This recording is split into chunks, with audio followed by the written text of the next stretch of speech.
Tuan-tuan, maka pi ambil ibrah, pi ziarah. Nabi SAW kata apa? Pi ziarah orang mati, Allah bagi satu qirat pahala. Satu qirat pahala, satu Uhud yang besar. Salli ala Sayyidina Muhammad. Kemudian salli ala Sayyidina Muhammad. Yang kedua, pasal apa nak pi ziarah orang mati ni? Pasal nak bagi kegembiraan, bukan nak bagi kegembiraan, nak menghilangkan rasa sedih kepada ahli keluarga dia yang telah kehilangan ahli keluarga yang lain. Pi ziarah, ucap takziah, sabarlah salli ala Sayyidina Muhammad, inilah ujian, Allah sayang dekat dia tu, Allah ambil balik. Tadi kata balik kata apa? Tak kena kat hang, tak apalah. Kita ada pergi kata dia, tak apalah, tak kena kat hang, tak apalah, sabarlah, nak buat macam mana sampai waktu dia, nanti hang pula amak dia. Tuan-tuan sekalian, salli ala Muhammad, pi untuk kita meraihkan dia ataupun kita meredakan kesedihan dia. Salli ala Muhammad. Nah, kemudian Nabi SAW kata apa? Waktu orang meninggal, pi sembahyang jenazah dia. Pi sembahyang jenazah. Tuan-tuan, salli ala Muhammad. Sembahyang jenazah orang mati ni tuan-tuan, ni bukan cerita panggil orang. Saya kadang-kadang saya duduk terfikir, ya Allah, waktu kita mati nanti lagu mana tuan-tuan bayang? Nabi sebut tentang kalau seorang mati dapat 40 orang yang pi sembahyang jenazah dia ikhlas kerana Allah, masuk syurga dia. Seorang mati 40 orang ikhlas pi sembahyang dia kerana Allah, masuk syurga dia. Tuan-tuan bisa tengok tak kalau orang meninggal kat sini, ramai orang mai. Lebih pada 40 orang Ustaz. Betul, lebih pada 40 orang. Berapa orang yang betul-betul mai ikhlas kerana Allah? Ni mai pasal apa? Kawan setempat, buat kerja. Oh. Ni pasal apa mai ni? Saya AJK masjid, tak mai lagi. Orang kata apa pula? Marilah saya mai.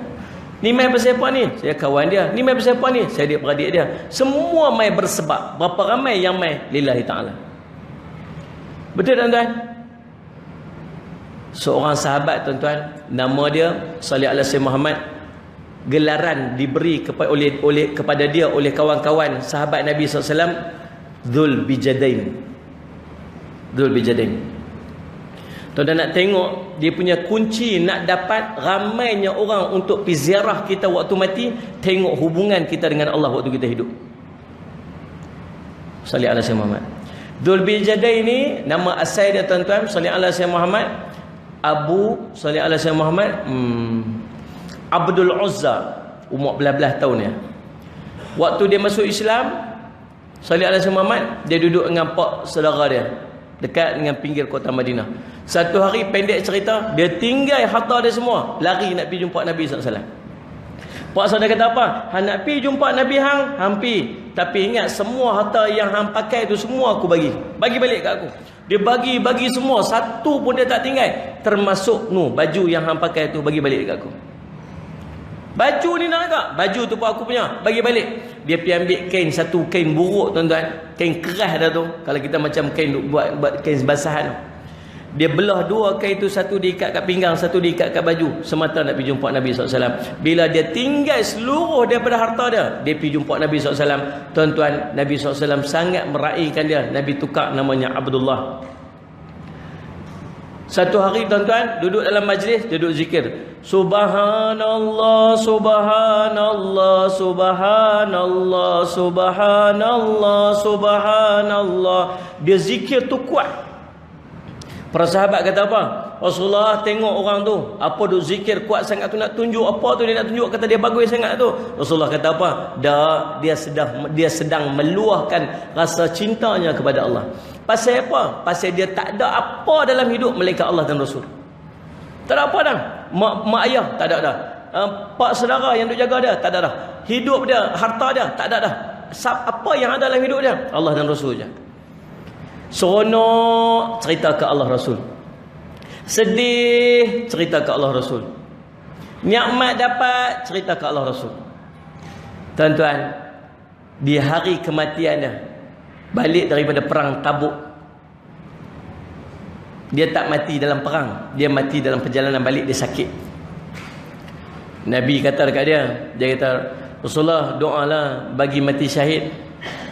Rasulullah angkat tangan, ya Allah, engkau haramkanlah darah Dzulbijadain ni daripada pedang musuh kamu. Dia kata, Rasulullah silap doa kot.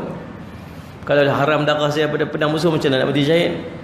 Dia kata, ada pun orang sakit dalam peperangan, jatuh daripada kuda, patah tengkuknya, pun dikira sebagai mati syahid. Sungguh balik dia sakit, kemudian dia meninggal. Ibn Mas'ud cerita, malam tu dengar kata nak dikuburkan Dzulbijadain. Dia pun keluar, dia dengar malam tu ada orang duk korek liang. Dia pergi tengok-tengok, dia kata, subhanallah, hebatlah orang ni. Pasal apa? Tengok dua orang kanan Nabi SAW sedang duk korek liang, Sayyidina Abu Bakar dengan Sayyidina Umar. Ni kira hebat ni tuan-tuan. Nak ambil faham kita ni dalam keadaan kita, masyarakat kita ni tuan-tuan, TPM tu duk korek liang kita. Nak bagi faham tu. Rasulullah tu presiden. Dia lah ni. Salih Azimat. Orang kanan dia duduk korek liang. Ish, hebatlah, subhanallah. Dia pun kata apa? Kalau orang nombor 2, orang nombor 3 Nabi pun duduk korek liang, takkan aku nak duduk saja. Dia pun pergi nak tolong. Waktu dia nak pergi tolong tu, dia tengok-tengok dekat dalam liang. Astaghfirullahalazim. Menangis dia tuan-tuan. Dia kata, beruntunglah Dzulbijadain ni, beruntunglah. Pasal apa? Dia tengok ada seorang duduk dalam liang tu, sedang membersihkan liang. Sedang duk siap-siapkan liang tu, membongkok-bongkok, sedang mempersiap-siapkan liang tu. Siapa tu? Itu Rasulullah sallallahu alaihi wasallam sendiri. Allah. Meh bawa saudara kita meh. Rasulullah angkat, Rasulullah sallallahu alaihi wasallam yang turunkan dia, Rasulullah sallallahu alaihi wasallam yang baringkan dia, Rasulullah sallallahu alaihi wasallam yang menghadapkan dia ke arah kiblat. Sebelum makam Rasulullah sallallahu alaihi wasallam angkat, ya Allah, engkau redalah kepada dia ni sebab aku reda dekat dia. Para sahabat semua menangis cemburu kat dia. Pasal apa dia jadi sampai macam tu? Pasal apa yang sampai macam tu Allah pilih kat dia? Pasal apa? Pasal tuan-tuan boleh bayang, hidup dia tak ada siapa dah melainkan Allah dan Rasul. Kita, saya lah tuan-tuan, tak apa takut, insya-Allah nampak wajah-wajah nur ahli syurga Allah Subhanahu Wa Taala. Tuan-tuan, katalah amin. Astagfirullahalazim. Orang kata ahli syurga pun tak mau amin. Subhanallah. Tuan-tuan, salli ala Sayyidina Muhammad.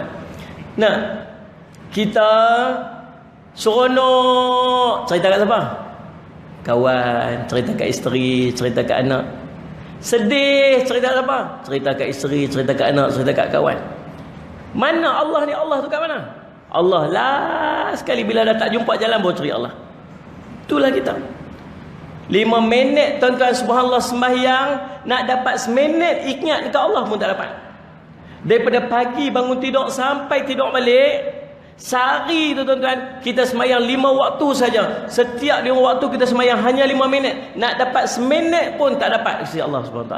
Yang lain semua lalai lah. Tuan-tuan boleh bayang, 24 jam nak bawa pergi jumpa Allah 5 minit. Agak-agak mati ni siapa nak main semayang jenazah kita? Cuba fikir. Tak fikir. Dalam duduk semayang tu pun tuan-tuan, subhanallah, 5 minit waktu yang semayang tu pun, yang seminit tu pun, ni tak boleh. Tak boleh nak tutup. Sat saja menghadap, sat saja. Tutuplah sat, tak tepi sat. Dah. Vibrate. Tak apa Ustaz, saya vibrate phone. Kalau vibrate pun dia bunyi bzz, bzz, tengok duduk semayang tu. Boleh jawab ke telefon tu? Tak boleh jawab pun. Habis tu pasal apa? Menyebabkan dia ganggu kita. Sat saja nak. Dok kot sagi orang call Ustaz. Sagi ada bisnes nak masuk Ustaz. No, yang sedang kita menghadap tu, dialah duk bagi rezeki kat kita. Nu sagi kau takut nu di rumah nu sagi ada celaka apa Ustaz? Nu yang duk jaga nu celaka selamat di rumah kita, tu yang kita sedang menghadap tu. Jaga yang tu, selamatlah kat sana. Jaga yang tu, rezeki kita main. Tapi tuan-tuan, 5 minit pun tak boleh nak bagi ke Allah. Tu kita mati nanti, siapa nak main bayar jenazah kita? Cuba angkat tangan. Cuba kita. Allahumma salli ala Sayyidina. Salli ala Sayyidina. Faham tak ni?